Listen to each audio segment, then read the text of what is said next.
I'm looking to be surprised. I'm not necessarily looking for technical brilliance. I'm looking for someone who's got a creative mind.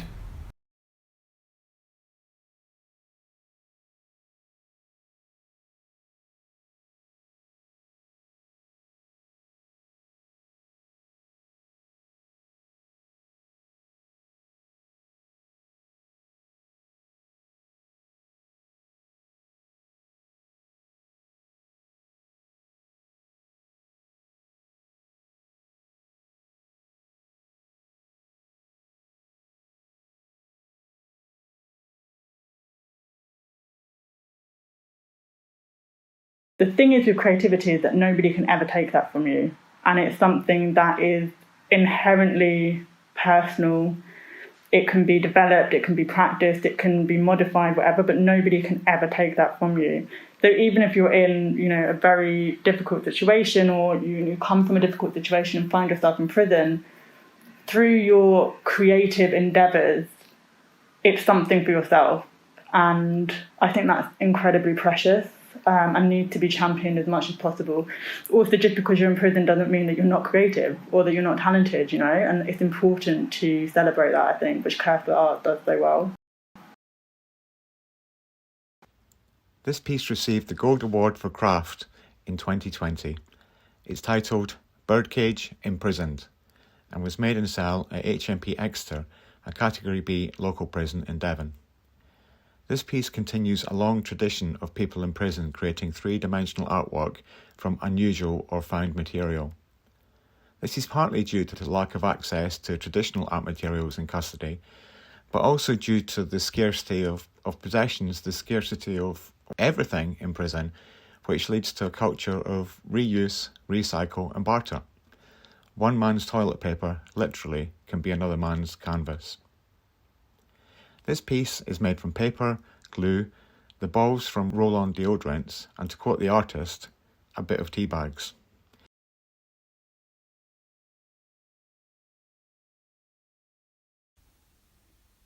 This portrait piece was created by the artist in their cell.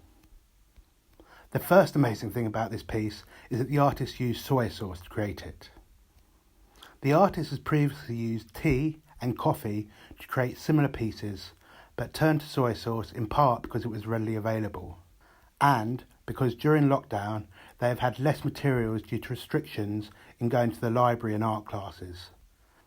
To get the different tones and shades, the artist diluted soy sauce with water. Wow, this piece is so amazing. Made at HMP Warren Hill.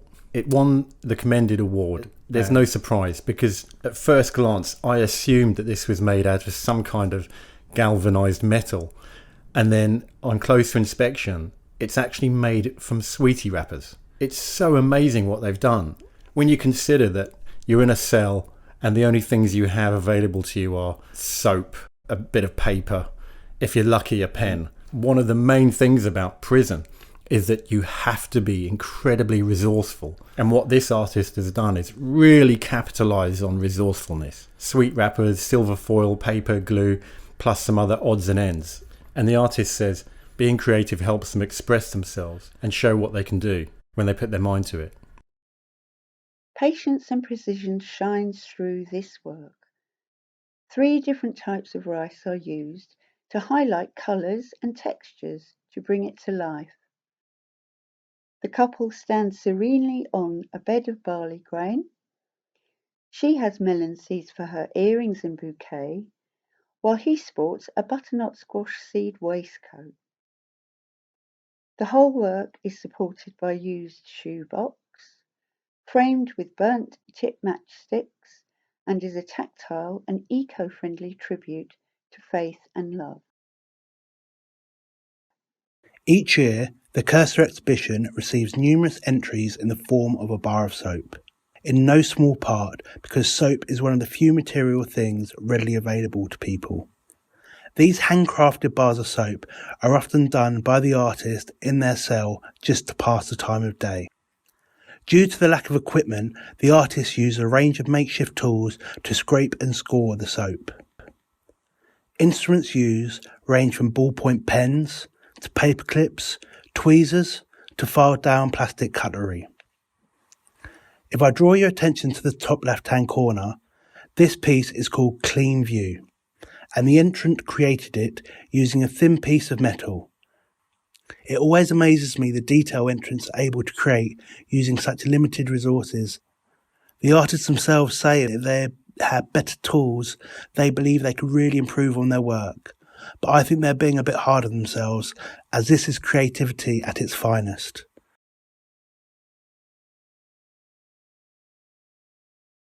I feel like every time I open one of these books, I'm opening a prison door in some way, and some truth is getting out, some other sort of life. And I think particularly during this time when the whole world has been in lockdown, which is a word I only ever heard on the wings in prison before, I think when we open up these books, the connection that we get as readers is astonishing.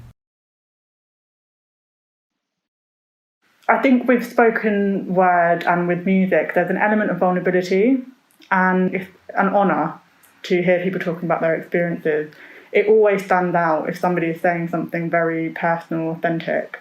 So I think that always comes across, but also just something original or something that's maybe very stylistic or personable. And to be honest, all of the entries are, because nobody writes the same way, nobody speaks the same way, and that's what I love about spoken word, is it's always unique.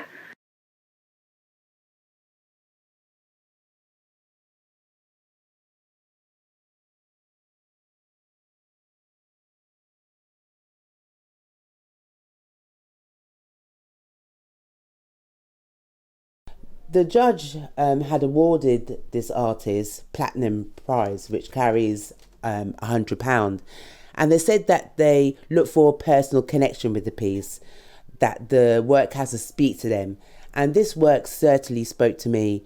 Just looking at the bird, looking through the window, brought back good and bad memories of when I was incarcerated. So it definitely spoke to me.